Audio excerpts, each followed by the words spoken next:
नमस्कार मुलांनो, आजच्या व्हिडिओत आपण बघणार आहोत इयत्ता 7वी विषय समप्रमाण आणि व्यस्त प्रमाण।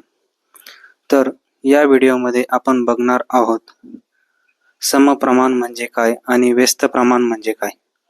समप्रमाण म्हणजेच डायरेक्ट प्रपोर्शन, म्हणजेच जेव्हा दोन राशी म्हणजेच क्वांटिटीज अशा प्रकारे संबंधित असतात की एका राशीत वाढ झाल्यास दुसरी राशी त्याच प्रमाणात वाढते किंवा एका राशीत घट झाल्यास दुसरी राशी त्याच प्रमाणात घटते, म्हणजेच त्यांचे गुणोत्तर हे नेहमी स्थिर राहते।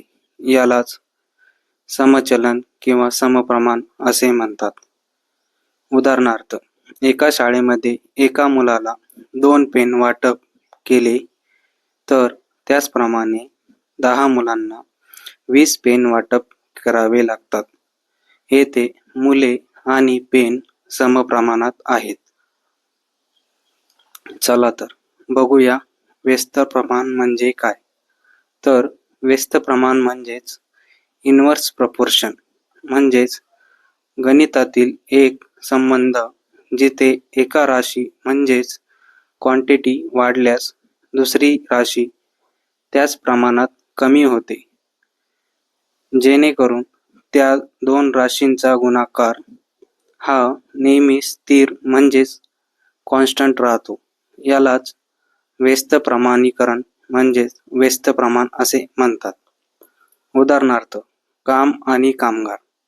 जर एखादे काम पूर्ण करण्यासाठी 2 कामगारांना 4 दिवस लागत असेल तर 4 कामगार ते काम 2 दिवसात पूर्ण करतील, म्हणजेच कामगार वाढले की दिवस कमी झाले, त्यालाच व्यस्त प्रमाण असे म्हणतात। चला तर आपण उदाहरणाद्वारे समप्रमाण म्हणजे काय बघूया। जर 10 पेनांची किंमत 50 रुपये असेल तर 13 पेनांची किंमत किती रुपये असेल?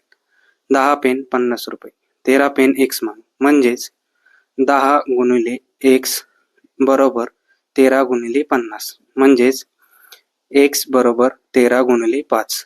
तर x ची किंमत ही 65 रुपये, म्हणजेच 13 पेनांची किंमत 65 रुपये आहे।